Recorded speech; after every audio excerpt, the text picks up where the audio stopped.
जो 11 प्रमुख उपनिषद है उसमें से एक उपनिषद जो है वह केनोपनिषद है। केनेशितम, यहाँ से इस मंत्र से उपनिषद का आरंभ होता है, इसीलिए इस उपनिषद का नाम केनोपनिषद है। पूर्व में हमने 3 मंत्रों के विषय में व्याख्यान किया। आज चौथे मंत्र के विषय में आप सबको बताएंगे। उपनिषद का विषय ऐसा नहीं है कि सभी के लिए गम्य हो, सभी के लिए सरल हो। हम प्रयत्न करते हैं कि अपनी समझ के अनुसार आपको इस विषय में समझाए। पिताजी के समय से केनोपनिषद के विषय में व्याख्यान चल रहे हैं। उन्होंने शांति मंत्र का आह्वान किया, यानी शांति मंत्र से आरंभ किया था। प्रथम, द्वितीय और तृतीय मंत्र पर हम पहले भी बात कर चुके हैं। आज चौथे मंत्र के विषय में आपको बताएंगे। यद वाचामभ्युदितं येन वागभ्युद्यते तदेव ब्रह्म त्वं विद्धि नेदं यदिदमुपासते। इसका अनुवाद अगर देखा जाए तो बड़ा ही सरल है। क्या कहते हैं ऋषि? ऋषि कहते हैं यद वाचानभ्युदितं, आगे 3 मंत्रों में ये कह चुके हैं कि यह जो ब्रह्म है वह दृष्टि का विषय नहीं, यह जो ब्रह्म है वह इंद्रियों का विषय नहीं। उसी बात को पुनः कह रहे हैं। क्यों पुनः कह रहे हैं? क्या ऋषि पुनरुक्ति दोष करते हैं? तो कहते हैं नहीं, नहीं करते। 3 बार कहने पर भी अभी आपकी समझ में नहीं आ रहा, आपके लिए सहेतुक ये बात कही जा रही है। कौन सी बात कही जा रही है? यद वाचानभ्युदितं, यद जिसको, वाचा यानी वाणी, यद वाचानभ्युदितं न अभ्युदितं। अभ्युदितं का अर्थ है प्रकाशित करना, उद्घोषित करना। यद वाचानभ्युदितं, जिसको वाणी प्रकाशित, उद्भाषित, उद्घोषित नहीं कर सकती। अब ये किसकी बात चल रही है? देखिए, जब उपनिषद का विषय हो तब हमको इधर उधर सोचने का ही नहीं, ब्रह्म या आत्मा की ही बात चल रही है। इसके अलावा उपनिषद किसी के विषय में बात करती ही नहीं। उपनिषद शब्द जो है वह स्त्रीलिंगी है, इसलिए उपनिषद कहती है ऐसा शब्द प्रयोग होता है। तो उपनिषद क्या कहती है? यद वाचानभ्युदितं, जो वाचा के द्वारा प्रकाशित नहीं होता है वह। येन वागभ्युदितं, येन जिसके द्वारा, वागभ्युदितं वाग यानी वाणी और वाचा, अभ्युदितं प्रकाशित होती है। जो वाणी उसको यानी ब्रह्म को प्रकाशित नहीं कर सकती और जिसके द्वारा वाणी प्रकाशित होती है, तदेव ब्रह्म त्वं विद्धि, तदेव उसी को ही, तदेव ब्रह्म उसी को ही ब्रह्म, त्वं विद्धि, त्वं यानी तुम। यहां तुम किसको कहा जा रहा है? शिष्य के हेतु के लिए, शिष्य को सब प्रयोजन कहा जा रहा है। तुम उसको ब्रह्म समझो कि जिसके द्वारा वाणी प्रकाशित होती है, पर जिसको वाणी प्रकाशित नहीं कर सकती उसी को तुम ब्रह्म समझो। तदेव ब्रह्म त्वं विद्धि नेदं यदिदं उपासते, जिसकी तुम उपासना करते हो उसको ब्रह्म समझने की भूल मत करो। वैसे अनुवाद सरल है। अब अगर सरल होता तो आचार्य श्री को न तो पदभाष्य की आवश्यकता रहती, ना ही वाक्य भाष्य की आवश्यकता रहती। तो कह दिया ऐसा ऐसा जो है वो ब्रह्म है, तू जिसको उपासना करता है वह ब्रह्म नहीं। अब जब तू जिसकी उपासना करता है ऐसा कहा तो कुछ लोगों के लिए ये दलील हो गई। यहाँ पर दलील कैसी हुई? कि तुम जो लोग सगुण साकार की भक्ति करते हो, मूर्ति की पूजा करते हो, ये तो उपनिषद मना कर रही है। नेदम यदिदम उपासते, तुम जिसकी उपासना करते हो वो ब्रह्म नहीं है, ऐसा कहकर उपनिषद जो है वह मूर्ति पूजा का खंडन कर रही है। कुछ लोगों ने ऐसी दलील भी की है, हालांकि ऐसा है नहीं। जो सीधा ही कह देना होता तो उपनिषद की आवश्यकता थी ही नहीं। उपनिषद निर्गुण ब्रह्म के विषय में है। अब ये सगुण क्या है और निर्गुण क्या है? जो गुण वाला है, जो आकार वाला है, उसको कहते हैं सगुण साकार। जिसका कोई गुण नहीं है और जिसका कोई आकार नहीं है वह है निराकार और निर्गुण। अब सगुण नहीं है ऐसा तो कहा ही नहीं उपनिषद ने, ये तो आपने सोच लिया। यहां तो उपनिषद कहती है कि तुम जिसकी उपासना कर रहे हो उसी में मत रह जाना, उससे आगे भी जाओ। जो काष्ठ की मूर्ति, जो पत्थर की मूर्ति, जो लिंग, जो शालग्राम, जो भी स्वरूप आपके सामने है, उसकी पूजा करते समय यह मत समझ लेना कि बस यही ब्रह्म है। नेदम यदिदम उपासते तदेव ब्रह्मम त्वं विद्धि, उसमें जो प्रकाशक है वह ब्रह्म है। और उसके लिए पहले चरण में क्या कहा? जहां वाणी नहीं पहुंच पाती, या फिर जो वाणी का विषय नहीं, या वाणी जिसके बारे में कुछ नहीं कह सकती पर जिसके कारण वाणी कुछ कहती है। अब ये कैसे हो सकता है? बहुत सामान्य उदाहरण लीजिए। एक शव है और एक जीवंत व्यक्ति है, उसमें और उसमें वही जिह्वा, वही कर्ण, वही चक्षु, सब कुछ है, पर वो नहीं बोल पाता, नहीं सुन पाता, नहीं अनुभव कर पाता। क्या कारण है? बस जो वो नहीं है उसी को तदेव ब्रह्मं त्वं विद्धि, उसी को तू ब्रह्म जान। कि जिसके कारण वाणी बोलती है, जिसके कारण आंख देखती है, जिसके कारण कर्ण जो है वह सुनता है, उसी को तू ब्रह्म जान। केवल इसी में, इसी संसार में जो अनात्मा पदार्थ है उसमें तू ब्रह्म की भ्रांति मत कर। अब कहा वाणी उसके विषय में नहीं बात कर सकती या नहीं प्रकाशित कर सकती, तो फिर स्तुति करनी चाहिए कि नहीं? स्तोत्र करना चाहिए कि नहीं? तो कहते हैं एक नववधु आई, अभी अभी उसकी शादी ब्याह हुआ था, अब ससुराल में आई। तब उस जमाने में चूल्हे चलते थे, तो ससुराल में आई, अब कुछ पकाने के लिए गई, दाल पकाने के लिए गई, और सास ने कहा देखो बेटा अभी तुम नई नई आई हो, तुम्हें पता नहीं, तुम्हारी उम्र अभी छोटी है, पर देखो ये चूल्हा है ना उसको फूंकना पड़ता है और उसको तुम फूंकती रहो। तो वो चूल्हे के पास आई, दाल उस पर चढ़ाई, उसने वो चूल्हा जो है वो फूंकना चालू ही रखा, चालू ही रखा। 15-20 मिनट, आधा घंटा हुआ, फिर सास वापस आई, उसने उसमें से थोड़ी दाल निकाली, हाथ में देखा, अब दाल जो थी वो बॉइल्ड हो चुकी थी। अब कहा अब जो है वो फूंकना रहने दे।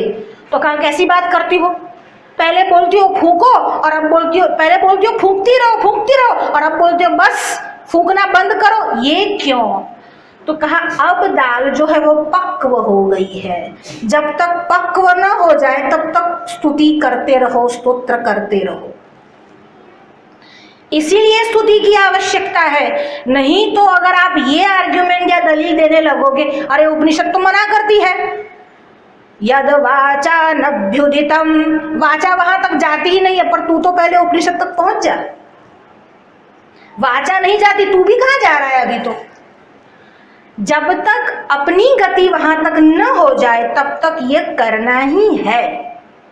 तो कहा ठीक है, अगर ब्रह्म का साक्षात्कार हो जाए, आत्म साक्षात्कार हो जाए, उसके बाद ये करना है कि नहीं करना है? तो क्या तब भी करना है? तो तब क्यों करना है? लोक संग्रह के लिए करना है, क्योंकि ये साधु महात्मा है, पूजा कर रहे हैं, ध्यान कर रहे हैं, उपासना कर रहे हैं, उनको देखकर, गुरु को देखकर शिष्य जो है वह भी कुछ सीख लेगा, इसलिए तब भी तो करना ही है। पर उस समय लोक संग्रह के लिए करना है। और ऐसा समझने का प्रयास न करना कि भक्त जो है वो इस बात से अपरिचित है। भक्त अज्ञानी नहीं। भागवत जी भक्तों की कथाओं से भरा पड़ा है, भागवतों की कथाओं से भरा पड़ा है, और उसमें स्तुति भी आती है, उसमें स्तोत्र भी आते हैं, उसमें स्तवन भी आते हैं। भगवान द्वारिका के लिए जा रहे थे। अब जब भगवान जा रहे थे तब कुंता जी ने उनको रोक लिया और कुंता जी ने स्तुति की। अब जब स्तुति की तब भगवान रुक गए। कुंता जी के मन में हुआ मेरे कारण भगवान रुक गए हैं। द्रौपदी जी के मन में बात आई नहीं, भगवान तो मेरे कारण रुके हैं, मेरे कारण भगवान ने वस्त्र का स्वरूप जो है वह धारण किया था। उत्तरा को लगा नहीं, मेरे कारण रुके हैं, मैं परीक्षित को बचाने के लिए दौड़ी और मेरे हृदय से जो आर्तनाद निकला उससे भगवान रुके हैं। अब ये तो भगवान ही जानते थे कि भगवान क्यों रुके हैं। कहा ठीक है, सब अपने अपने मन में प्रसन्न हो, मैं सबके लिए रुका हूं। भगवान वहां पर रुके और रुकने के बाद जब युधिष्ठिर उनके पास आकर बैठे, युधिष्ठिर बहुत ही विक्षिप्त थे। उनके मन में बड़ा ही दर्द था। वो दर्द किस बात का था? मैंने अपने स्वार्थ के लिए इतने सारे लोगों को मार दिया, मैंने युद्ध कर दिया। देखिए, युद्ध करते समय तो नहीं याद आया, बाद में याद आया। जैसे अशोक को युद्ध करने के बाद ग्लानि हुई थी कि अरे मैंने इतने सारे लोगों का संहार कर दिया। युधिष्ठिर के मन में भी यह विचार आया, अरे मैंने इतने सारे लोगों को मार दिया, अब इन सब का पाप तो मेरे ही मत्थे है। युधिष्ठिर शोक कर रहे थे, और युधिष्ठिर जब शोक कर रहे थे तब भगवान ने समझाया, तुम केवल निमित्त मात्र हो, ये तुम्हारा कसूर नहीं है। तुम धर्म के लिए लड़ रहे थे, और धर्म के लिए जब लड़ना होता है, अहिंसा परमो धर्म तथा हिंसा भी परम धर्म है, जब धर्म के लिए हो तब। युधिष्ठिर को अभी भी सांत्वना नहीं मिल रही थी। कहा ठीक है, जिसके कारण रुका हूं उसके लिए चलते हैं। आओ राजा, हम लोग चलते हैं पितामह भीष्म के पास। पितामह भीष्म के पास क्यों जाना है? क्योंकि इनका शरीर छूट जाए उससे पहले उनके पास जो ज्ञान है वह ले लो। तुम राजा तो बन गए हो, तुमको पैतृक संपत्ति तो मिल गई है, पर जो पैतृक ज्ञान है वह अभी बाकी है। चलो पितामह के पास चलते हैं। युधिष्ठिर रथ में सवार होकर चले, पीछे सारे पांडव भी चले, भगवान श्री कृष्ण भी चले, और न केवल भगवान श्री कृष्ण, पांडव, बहुत सारे ऋषिगण भी वहां पर आए। पर्वतो नारदो धौम्य भगवान बादरायण बृहदश्वो भरद्वाजो सशिष्यो रेणुकासुतः। कौन कौन साथ में आए? पर्वत नाम के ऋषि आए। पर्वतो नारदो धौम्य, नारद आए। धौम्य ऋषि आए। भगवान बादरायण, साक्षात भगवान वेदव्यास वहां पर आए। बृहदश्वो भरद्वाज, बृहदश्व आए, भरद्वाज आए। सशिष्यो रेणुकासुतः, और शिष्य सहित परशुराम आए। भृगुर्वसिष्ठ क्रतुरंगिराश्च मनुकुलस्य पुलहश्च गौतम रैभ्यो मरीचिर्च वनश्च दक्ष। सबके सब ऋषि वहां पर आए। अब सब एकत्रित होकर चल रहे हैं। देखिए, अगर किसी की मृत्यु हो रही है तो इतने सारे ऋषियों को आने की क्या आवश्यकता है? भरद्वाज, वशिष्ठ जो साक्षात ऋग्वेद के दृष्टा ऋषि है वो आए। देवर्षि नारद आए। अरे भगवान वेदव्यास आए, जिन्होंने महाभारत रूपी तैल से ज्ञान रूपी दीप जो है वह प्रज्वलित किया, वह भी आए। तो इतने सारे ऋषि आए। अरे भगवान श्री कृष्ण स्वयं आए। ऐसा भीष्म में क्या था?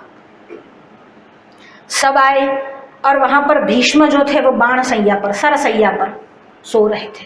जब भीष्म ने देखा सब ऋषिगण वहां पर आए हैं, अति प्रसन्न हुए, और वहां पर उस परिस्थिति में मन से ही उन सभी ऋषियों की मानसिक पूजा की, मानसिक अर्घ्य दिया। और अब भगवान श्री कृष्ण को देखा। जब भगवान श्री कृष्ण को देखा तो बाहर से पूजा की और हृदय से भी पूजा की। और कैसे किया और क्या कहा? बाकी सब यहीं रहो, आप मेरे हृदय में आओ। बाकी सब यहीं रहो, बाकी किसी का मुझे काम नहीं, आप मेरे हृदय में आओ। अरे क्या भीष्म नहीं जानते हैं? वो पहले से ही हृदय में थे। आगे स्तुति में भीष्म वही कहते हैं कि तुम प्रत्यगात्मा हो, फिर भी कहते हैं तुम मेरे हृदय में आओ। क्यों? तदेव ब्रह्म त्वं विद्धि। उपासना करने से काम नहीं बनेगा, हृदय में बिठाओ तब काम बनेगा। नेदम यदिदम उपासते। अब कहा तुम हमारे हृदय में आकर बैठो।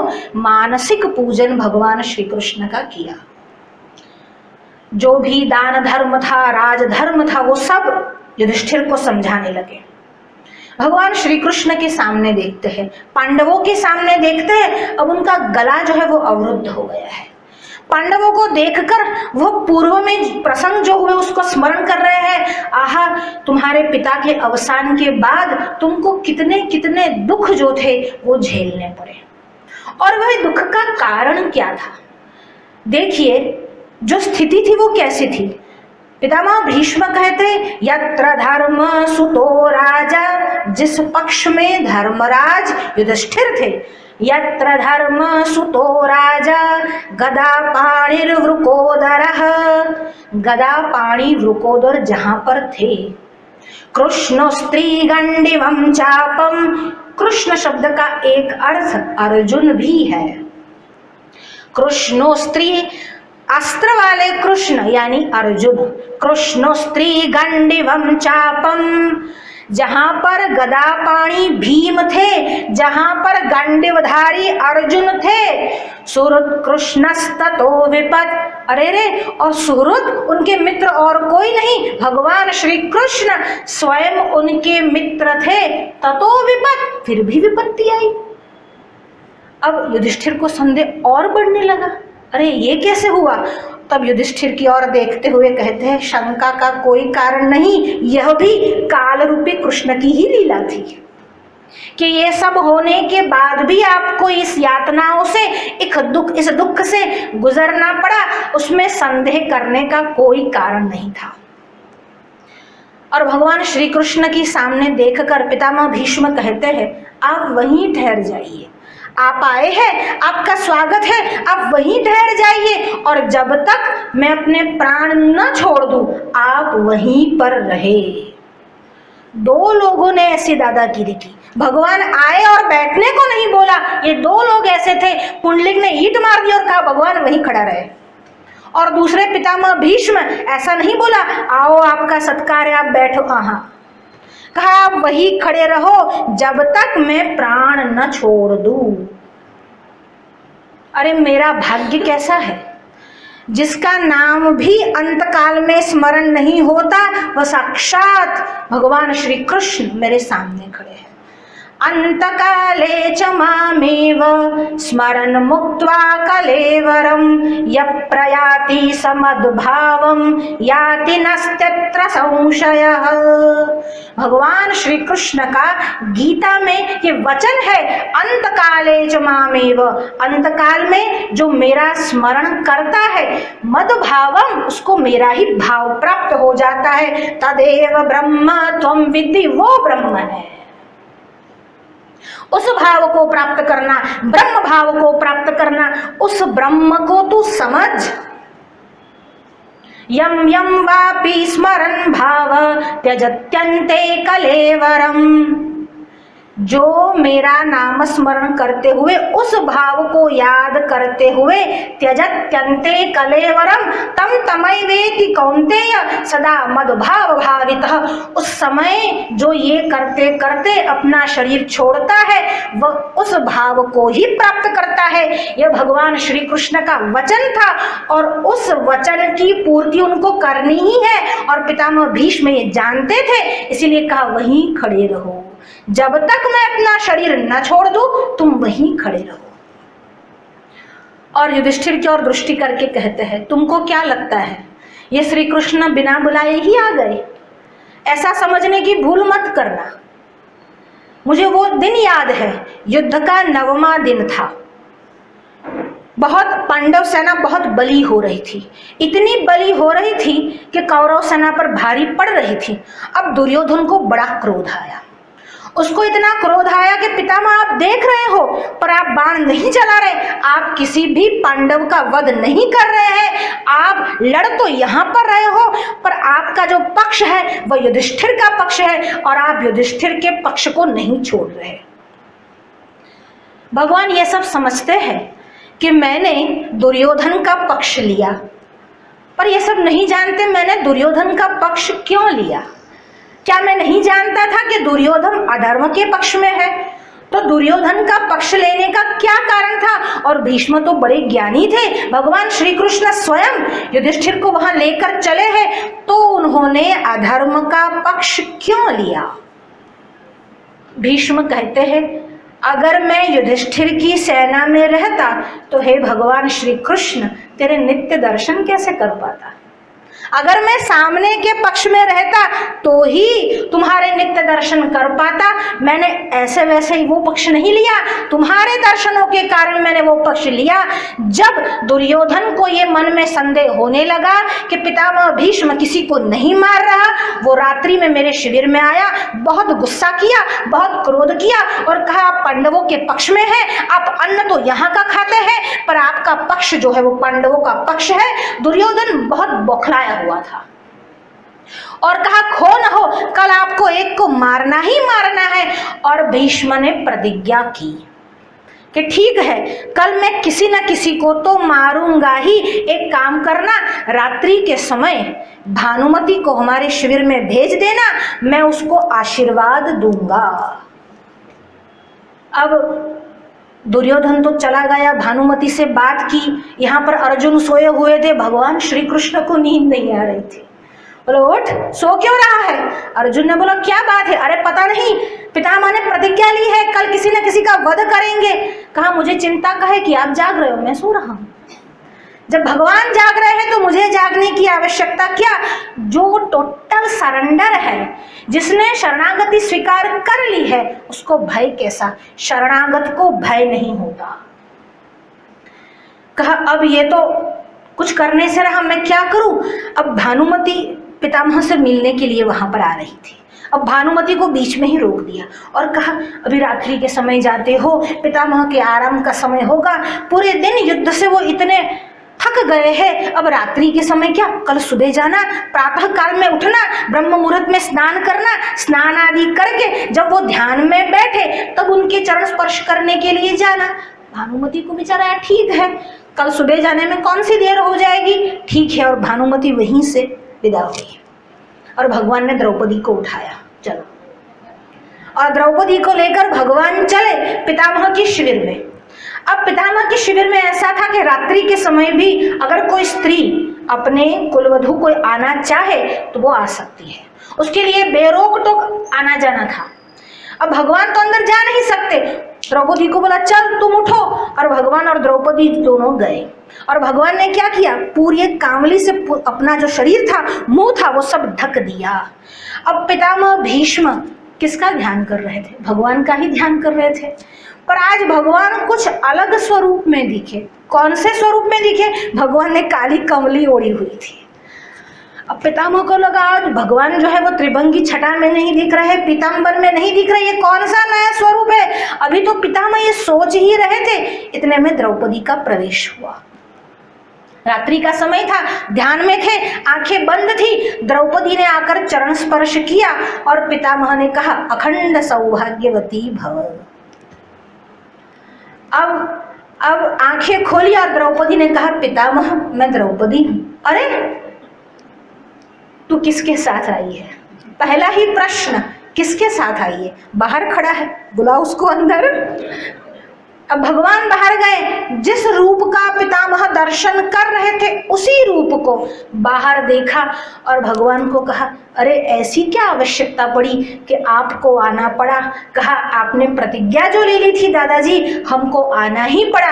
तो कहा, मैंने अखंड सौभाग्यवती का आशीर्वाद दे दिया है, एक वचन तुम भी मुझको दो कि मेरा अंत समय होगा तब तुम मेरे निकट होगी। उस वचन की पूर्ति के लिए भगवान आए हैं। बिन बुलाए नहीं आते ऐसा नहीं है, पर कहीं ना कहीं भावना तो होनी ही चाहिए, चाहे मन में भी हो। बुलाना आवश्यक है। द्रौपदी ने बुलाया, भगवान आए। शबरी ने बुलाया, भगवान आए। भगवान आते ही है, द्रौपदी की तरह बुलाना नहीं आता। और भगवान आए और श्री कृष्ण पितामह के सामने खड़े हैं। पितामह कह रहे हैं, जब तक मैं अपना शरीर न छोड़ दूं तब तक आप यहीं खड़े रहिए। और भीष्म के सामने श्री कृष्ण जो है वो वहीं पर खड़े हैं। अब युधिष्ठिर प्रश्न कर रहे हैं। देखिए, विष्णु सहस्त्र नाम भी युधिष्ठिर को वही सुनाया है, सरसैया पर पड़े पड़े। और जब ये बात चल रही थी, अचानक बीच में श्री कृष्ण की और भीष्म ने देखा और भीष्म ने पूछा, भगवान, अपने जीवन में मैंने कोई पाप नहीं किया, नैष्ठिक ब्रह्मचर्य का व्रत मैंने लिया है और पिता की आज्ञा का पालन किया है, कोई पाप मैंने अपने जीवन में नहीं किया। अब आप ही बताइए, मैं इस सरसैया पर क्यों सो रहा हूं।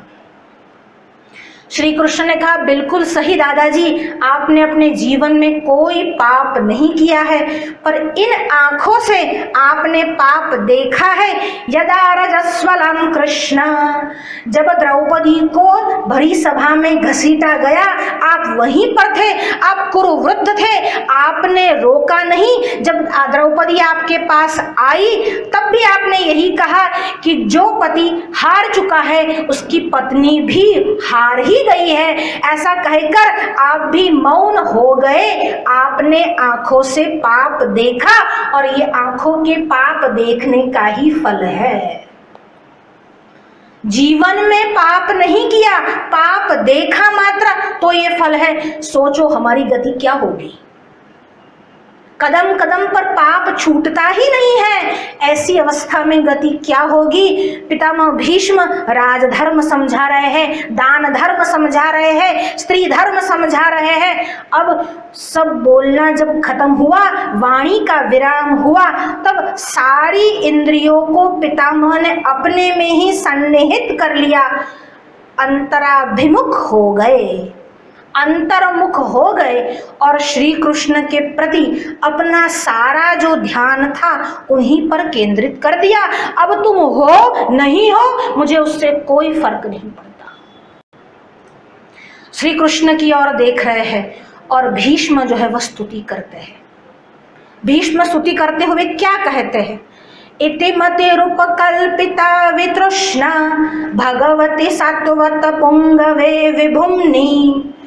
इति मतिरुपकल्पिता वितृष्णा, इति मति यह जो मेरी बुद्धि है, इति मतिरुपकल्पिता वितृष्णा, अब उसमें कोई तृष्णा नहीं है, हालांकि पहले भी नहीं थी।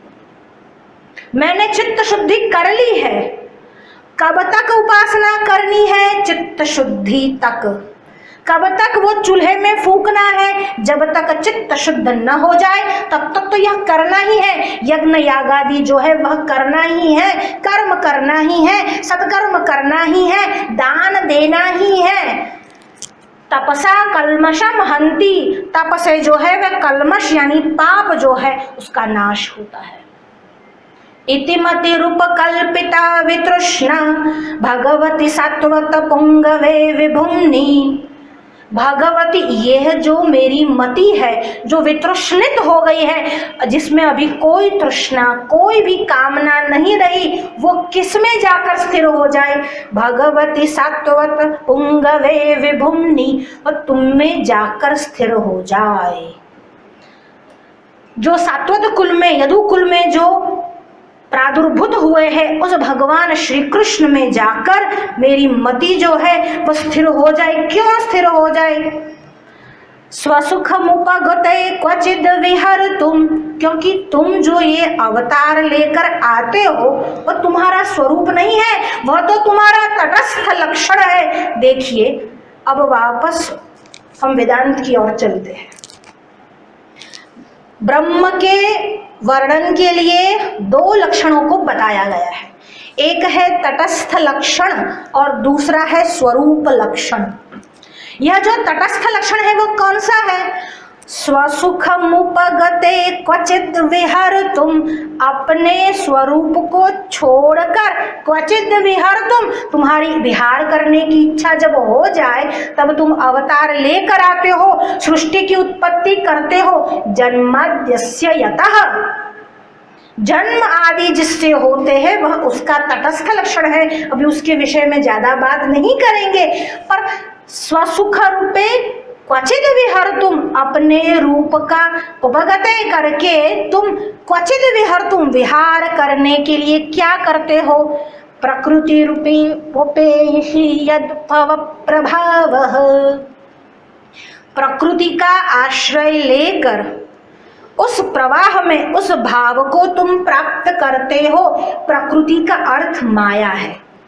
अब माया का आश्रय लेकर क्यों करते हैं? क्या माया के वो आश्रित है? तो कहते हैं नहीं नहीं, वो तो माया के पति है। पर पति होने का मतलब ये नहीं कि उसका आश्रय न ले सके। माया प्रकृति का आश्रय लेकर तुम यह सृष्टि की रचना करते हो। भीष्म पितामह यही कहते हैं। अब कहा भगवान का उस स्वरूप लक्षण करते हैं जिस स्वरूप को भगवान को भीष्म ने युद्ध में देखा था, क्योंकि आज भी वह छवि जो है वो भीष्म की आंखों के सामने है। पिताजी कहा करते थे, अगर आपको तलवार लेकर कोई मारने के लिए आए तो क्या आप देखते हो कि कौन से अंगूठी पहनी है, कौन से रंग का वस्त्र पहना है? पर भीष्म को सब कुछ याद है। भीष्म भगवान को ही देख रहे हैं। और भीष्म क्या कहते हैं? त्रिभुवन कमनम तमाल वर्णम रविकर गौरवराम बरंदधाने वपुरलककुला वृतान्नब्ज विजय सखे रतिरस्तु में नवद्या। त्रिभुवन कमनम, भगवान का जो सौंदर्य है वह कैसा है? त्रिभुवन कमनम, तीन भुवन में सबसे ज्यादा जो कमनीय है, सबसे ज्यादा जो सुंदर है, अरे जिसके कारण सुंदरता सुंदर है, ऐसा भगवान श्री कृष्ण का मनोहर रूप है। उस छवि को जो युद्ध में मैंने देखी थी आज भी मैं स्मरण कर रहा हूँ। त्रिभुवन कमनम तमाल वर्णम, और भगवान का वर्ण कॉम्प्लेक्सन कैसा है? तो कहते हैं भगवान का रंग जो है वह श्याम वर्ण है। तो कहते हैं श्याम यानी भैंस जैसा श्याम, कोयले जैसा श्याम। घन नीरद संकाशा कृत कलि कल्मषनाशा नारायण नारायण जय गोविंद हरे। घन नीरद, घनश्याम है भगवान का रंग, बादलों जैसा श्याम है। और उस बादलों जैसे श्याम वर्ण पर जब क्रोध आता है तो भगवान का मुखमंडल एक तो श्याम वर्ण है, ऊपर से लालिमा लाल रंग की बन जाती है। तो भगवान का रंग कैसा हो गया? तमाल वर्ण। त्रिभुवन कमनम तमाल वर्ण रविकर गौरवराम बरंदधाने। और रविकर, रवि का अर्थ होता है सूर्य नारायण, और रवि के कर यानी हाथ जिसको हम कहते हैं। पर रवि के साथ जब कर लगता है तब उसकी रश्मियां, उसकी किरण, ऐसा अर्थ लेना है। रवि कर गौरवराम्बर दधाने, और उनके अंबर यानी वस्त्र का जो रंग था वह कैसा था? सूर्य नारायण की किरणों जैसा येलोइश व्हाइट था। और जब तपता हुआ सूर्य होता है तो उसमें थोड़ा गोल्डन रंग भी जैसे शामिल हो जाता है, सुवर्ण जैसा लग रहा था। त्रिभुवन कमनम तमाल वर्णम रविकर गौरवराम बरंदधाने वपुरलककुला वृतान्नब्जं विजय सखे रतिरस्तु मे नवद्या। वपुरल ककुला, वपु शब्द का अर्थ होता है शरीर, और वपुरल ककुला, उस पर जो काले घुंघरारे बाल तुम्हारे मुख पर आ रहे थे, वो तुम्हारे श्याम वर्ण मुख को जैसे ढक रहे थे, खोल रहे थे, ढक रहे थे, खोल रहे थे, और तुम बहुत क्रोध में थे, इतने सुंदर तुम लग रहे थे।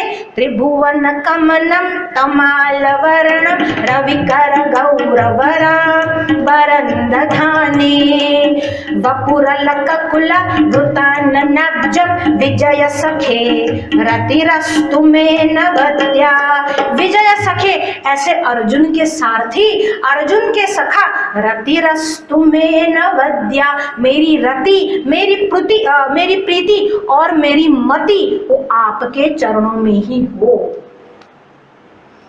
ऐसे भगवान दिख रहे थे। अरे युधिष्ठिर, अरे पांडव, तुम लोग कितने भाग्यशाली हो।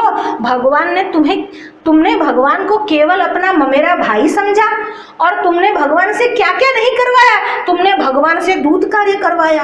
अरे इतना ही कम था, तुमने भगवान से रथ भी चलवा लिया। अरे तुमने ये क्या नहीं किया। तुम नहीं जानते, ये साक्षात भगवान विष्णु जो है उसी के अवतार है, ये परब्रह्म परमात्मा है। मैं उस स्थिति की याद कर रहा हूं जब युधिष्ठिर ने राजसूय यज्ञ किया था, और राजसूय यज्ञ में बहुत सारे राजा वहां पर आए थे, और सभी राजाओं को आने के बाद, ऋषियों के आने के बाद, आचार्यों के आने के बाद युधिष्ठिर के मन में प्रश्न हुआ कि किसको अर्घ्य दिया जाए, सर्वप्रथम अर्घ्य किसको दिया जाए। 6 लोग अर्घ्य के अधिकारी होते हैं। ऋत्विक यानी जो ऋग्वेद का ज्ञाता है, ऋत्विक, आचार्य, स्नातक यानी जो पढ़ा लिखा है और विवाह के योग्य है, स्नातक, आचार्य, राजा, अगर राजा आए तो भी राजा, और मित्र अगर आपके घर आए तो भी, और संबंधी, यह लोग जो है वह प्रथम अर्घ्य के अधिकारी होते हैं। यहाँ पर सभी लोग उपस्थित हैं। पितामह भीष्म, मैं सबसे पहली पूजा किसकी करूं? युधिष्ठिर के मन में ये प्रश्न आया, और सबके सामने ये प्रश्न उन्होंने रखा, और पितामह भीष्म ने कहा, कुल शिरोमणि युधिष्ठिर, तुम्हारा प्रश्न बड़ा ही उत्तम है। यहाँ इतने सारे राजा, सभी आचार्य, सभी ऋषि उपस्थित हैं, पर मुझे लगता है भगवान श्री कृष्ण ही प्रथम अर्घ्य देने योग्य है। तुम उन्हीं की प्रथम पूजा करो। और जब पितामह ने बोल दिया, सहदेव ने मान लिया, सहदेव अर्घ्य का थाल लेकर आए, श्री कृष्ण की प्रथम पूजा की, और शास्त्रानुसार भगवान श्री कृष्ण ने भी अर्घ्य ग्रहण किया। पर यह बात शिशुपाल को अच्छी नहीं लगी। शिशुपाल वहां से उठा और गुस्से में इतना बौखला गया, और क्रोध में आकर लाल पीला हो गया, और जोर जोर से चिल्लाने लगा, युधिष्ठिर को फटकारने लगा, पितामह भीष्म को भी फटकारने लगा, और श्री कृष्ण के विषय में अनाप शनाप बोलने लगा। युधिष्ठिर और ये सब जो पांडु है वो तो वैसे भी बालक है, मूर्ख है, अभी तो इनकी इतनी बुद्धि ही नहीं है, उनको पता ही नहीं है इतने सारे राजा यहाँ पर उपस्थित है और श्री कृष्ण की पूजा करते हैं, ये तो वैसे भी बालक है, मूर्ख है, मूढ़ है। पर पितामह, आपकी बुद्धि भी सठिया गई लगता है, आपको भी पता नहीं चला, इतने सारों लोगों के उपस्थित होते हुए आपने श्री कृष्ण की प्रथम पूजा कैसे करवा ली? ये श्री कृष्ण जो है क्या वह ऋत्विक है? वो ऋत्विक तो है नहीं, क्योंकि जहां पर भगवान वेदव्यास उपस्थित हो उनसे बड़ा ऋत्विक और कौन हो सकता है। इसलिए आपने ये ठीक नहीं किया। अगर श्री कृष्ण की उम्र देखकर आपको दया आ गई तो जब वसुदेव यहाँ पर सभा में उपस्थित है, आपने श्री कृष्ण की पूजा कैसे करवा ली? वसुदेव तो उनके पिता है। और आपको अगर ये लगता है कि श्री कृष्ण आचार्य है, अरे द्रोणाचार्य के उपस्थित रहते हुए आपने श्री कृष्ण की पूजा कैसे करवा ली? आपको ये लगता है कि श्री कृष्ण पांडवों के हितैषी है, तो द्रुपद के उपस्थित रहते हुए आपने श्री कृष्ण की प्रथम पूजा कैसे करवा ली? आपको लगता है श्री कृष्ण राजा है, अरे यहाँ पर स्वयं दुर्योधन उपस्थित है, आपने श्री कृष्ण की पूजा कैसे करवा ली? आपको लगता है श्री कृष्ण बलधारी है, यहाँ पर कर्ण उपस्थित है सभा में और आपने श्री कृष्ण की पूजा कैसे करवा ली? आप लोग मूर्ख हो, आपने केवल हमारा अपमान करने के लिए हम सबको यहाँ बुलाया है। श्री कृष्ण की पूजा हो तो शिशुपाल को अच्छा कैसे लग सकता है? आज भी कई लोग ऐसे हैं जो हमेशा विघ्न करते ही हैं। आप देखो, प्रसंग में आते हैं, विघ्न करके चले जाते हैं। शिशुपाल ऐसा ही था। श्री कृष्ण के लिए उसके मन में बड़ा ही द्वेष था। जोर जोर से सभा में चिल्लाने लगा और फिर सभा को छोड़कर जाने लगा। युधिष्ठिर पीछे गए। युधिष्ठिर शांत स्वभाव के थे। उनके मन में आया, हमारे प्रसंग में आए हैं, ऐसा ही क्रोध करके चले जाए अच्छा नहीं है। उनको बिठा लेते हैं। कहा, शिशुपाल, चेदी नरेश, आप यहाँ पर बैठो। श्री कृष्ण हम सभी के लिए पूज्य है और किसी राजा ने ये विरोध नहीं किया। आप यूं सभा का अपमान करके, सभा का त्याग करके मत जाओ। तब भीष्म जोर से चिल्लाए, रुक जाओ युधिष्ठिर, शिशुपाल को रोकने की आवश्यकता नहीं है, जाने दो उसको। जो श्री कृष्ण की अवमानना कहे उसको इस सभा में रुकने का अधिकार नहीं है, जाने दो उसको। अरे ये जाता तो छो जाता, दूसरे पीछे राजा भी जाना चाहे तो उसके पीछे छो जाए। तुम चिंता मत करो, ये श्री कृष्ण की बात कर रहा है। तुम ऐसा पूछते हो कि यहाँ पर भगवान वेदव्यास ऋत्विक की तरह उपस्थित है, श्री कृष्ण की पूजा की। शिशुपाल तू सुन, श्री कृष्ण न केवल राजा है, अरे वो ऋत्विक भी है, वो आचार्य भी है। वेदों ने जिसका गान किया है वो भगवान श्री कृष्ण है। वो ऋत्विक भी है, वो आचार्य भी है, अरे वो राजा भी है। और विवाह योग्य स्नातक अगर पूरी सभा में कोई है तो भगवान श्री कृष्ण है।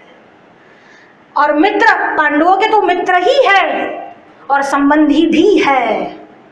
6 की 6 बात आए तो श्री कृष्ण के अलावा उसमें कोई और फिट बैठता ही नहीं है। भगवान श्री कृष्ण ही प्रथम पूजा के योग्य है। पर जैसे कुत्तों को यज्ञ की खीर नहीं पचती, ऐसे शिशुपाल भी है, जाने दो उसको, मत बुलाओ, श्री कृष्ण की ही पूजा होगी। भीष्म ही जानते थे भगवान श्री कृष्ण कौन है और अंत समय में उसी भक्ति को देने के लिए, उसी भक्ति के लिए भगवान श्री कृष्ण स्वयं भीष्म के पास आए। और श्री कृष्ण भगवान की स्तुति करते हुए भीष्म आगे कहते हैं, स्वनिगममपह यमत प्रतिज्ञा ऋतमधिकर्तुम् अवप्लुतो रथस्थः धृतरथचरणोऽभ्ययच्चलद्गुर् हरिर्वहन्तु निभं गतोत्तरीयः। और भगवान उस समय कैसे दिख रहे थे। और जब मैंने आतताई ने भगवान श्री कृष्ण पर बाणों की बौछार कर दी। पहले मैंने अर्जुन को क्षतविक्षत किया, फिर भगवान श्री कृष्ण पर बाणों की बौछार कर दी। देखिए, श्री कृष्ण ने प्रतिज्ञा की थी। प्रतिज्ञा क्या की थी कि मैं पूरे युद्ध के दौरान वहां पर रहूंगा पर शस्त्र न उठाऊंगा। भगवान ने ये प्रतिज्ञा की थी और भीष्म ने मन में प्रतिज्ञा की थी, भगवान से शस्त्र उठवाऊंगा। स्वनिगममपह यमत प्रतिज्ञा ऋतमधिकर्तुम् अवप्लुतो रथस्थः धृतरथचरणोऽभ्ययच्चलद्गुर् हरिर्वहन्तु निभं गतोत्तरीयः। और कैसे हुआ ये? स्वनिगममपह, अपनी प्रतिज्ञा को छोड़कर, स्वनिगममपह यमत प्रतिज्ञा, मेरी प्रतिज्ञा के लिए। स्वनिगम, तुमको क्या लगा अर्जुन तुम्हें बचाने के लिए भगवान आया है? अरे नहीं नहीं, मेरी प्रतिज्ञा को पूरी करने के लिए भगवान ने शस्त्र उठाया। स्वनिगममपह यमत प्रतिज्ञा ऋतम अधिकर्तुम्, ऋतम अधिकर्तुम्, ऋतम शब्द का अर्थ होता है सत्य। भीष्म की प्रतिज्ञा को सत्य करने के लिए अपनी प्रतिज्ञा को छोड़ी। ऋतमधिकर्तुम् अवप्लुतो रथस्थः, अवप्लुतो, भगवान नीचे नहीं उतरे, रथ से कूदे। अवप्लुतो रथस्थः धृतरथचरण, और भगवान ने और कोई शस्त्र नहीं उठाया, उसी रथ का पहिया अपने हाथ में उठाकर भगवान भीष्म की ओर दौड़े। धृतरथचरण भयच्चलद्गुर्, और जब भगवान दौड़ रहे थे, भगवान कैसे लग रहे थे? भगवान की पूरी जो अलकें थी उनके मुख पर आ रही थी, और जो वहां पर धूली थी वह धूली भी बिखर बिखर कर भगवान के बालों में लग रही थी। भगवान ऐसे दौड़ रहे थे, भगवान का दायां पांव आगे था, जो उनका बायां पांव था वो पीछे था, और भगवान दौड़ रहे थे। और कैसे दौड़ रहे थे? द्रुत रथ चरण, हाथ में रथ के चरण यानी पहिए को लेकर भगवान दौड़ रहे थे। और तब क्या हुआ? भयत चलत गुर। अब जब भगवान दौड़ रहे हैं, पृथ्वी भी कांप रही थी। टीकाकारों ने लिखा पृथ्वी कांप रही थी, इसका कारण भगवान दौड़ रहे थे वो तो था ही, पर आप जानते हैं समग्र ब्रह्मांड भगवान के उदर में है। अब जब उस उदर के साथ भगवान दौड़ेंगे तो पृथ्वी क्या, पूरा ब्रह्मांड ही कांप रहा था। धृत रथ चरण भयत चलत गुर हरिरिवहन्तु निभम। और कैसे भगवान दौड़े? जैसे एक शेर, जैसे एक सिंह हाथी की तरफ दौड़ता है, वैसे ही भगवान, हरि यानी शेर, हरि यानी भगवान कृष्ण, और कैसे दौड़े? निभम यानी हाथी की ओर जैसे दौड़ते हैं वैसे ही भगवान दौड़े। धृत रथ चरण भयत चलत गुर हरिरिवहन्तु निभम। और उस समय गतोत्तरीय, और भगवान श्री कृष्ण ने जो उत्तरीय खेस धारण किया था वह भी नीचे छूट गया। गतोत्तरीय, अरे भगवान का स्वभाव कैसा है? भक्त की प्रतिज्ञा के पालन के लिए, धर्म की रक्षा के लिए। और भगवान कहते हैं तोड़ता हूं मैं आज अपने वचन, सत्य के संन्यास्त के सब उपकरण, धर्म रक्षा राष्ट्र रक्षा के लिए लो कर रहा हूं मैं आज आयुध ग्रहण। धर्म रक्षा राष्ट्र रक्षा के लिए, धर्म रक्षा को पहले कहा, फिर राष्ट्र रक्षा कहा। धर्म की रक्षा नहीं होगी तो राष्ट्र की रक्षा कदापि संभव नहीं। जो लोग ये बोलते हैं मेरा धर्म केवल राष्ट्र धर्म है, वो सुन ले कौन से राष्ट्र धर्म की बात कर रहे हैं। जम्मू कश्मीर से लेकर कन्याकुमारी तक एक राष्ट्र में किसने बांधा है? सबके वेश अलग, सबके खान पान अलग। बांधा है तो भगवान उस पंचायतन रूप ने ही बांधा है, उस सनातन धर्म ने ही बांधा है कि कश्मीर से लेकर कन्याकुमारी तक एक ही धर्म है और वही राष्ट्र निर्माण करता है। तोड़ता हूं मैं आज अपने वचन, सत्य के संन्यास्त के सब उपकरण, धर्म रक्षा राष्ट्र रक्षा के लिए लो कर रहा हूं मैं आज आयुध ग्रहण। और भगवान ने आयुध ग्रहण करके भीष्म की और जैसे ही तोड़ लगाई, उसी समय भीष्म ने अपना धनुष जो था वो रख दिया। वो तो केवल इतना चाहते थे कि भगवान शस्त्र उठाए, और भगवान ने शस्त्र उठा लिया। और अब आगे भीष्म कहते हैं शिति विशिखहतै विशरणदंशः। ये जो मेरे बाण आप पर चले कैसे थे? शित विशिखहतौ विशरणदंशः क्षतजपरिप्लुत आततायिनो में। भगवान को भीष्म ऐसा कहते हैं कि मैं आततायी हूं। अब आतताई किसके लिए प्रयोग होता है? जो टेररिस्ट हो। अब भीष्म कहते हैं मैं आतताई हूं। क्यों आतताई हूं? भगवान मैं कैसा पापी हूं, मैं कैसा आतताई हूं, मेरे बाण आपके ऊपर चलाए। शित विशिखहतौ विशरणदंशः क्षतजपरिप्लुत आततायिनो में प्रसवमभिससार मद्वधार्थम। और मेरे वध के लिए आप दौड़ते हुए आए। बस उस छवि में, उस स्वरूप में मेरी सभवतु भगवान में गतिर्मुकुंदः।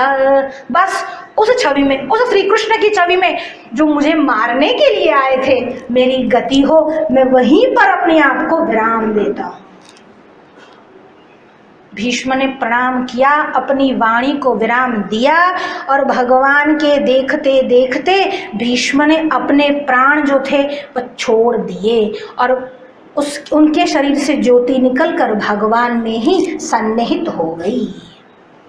ये भगवान के विषय में कौन जान सकता है? भीष्म ने कहा लोग ये समझते हैं कि गोकुल में आए, वृंदावन में आए, नंद बाबा के वहाँ पर आए, पर गोपियाँ आपके विषय में जानती थी।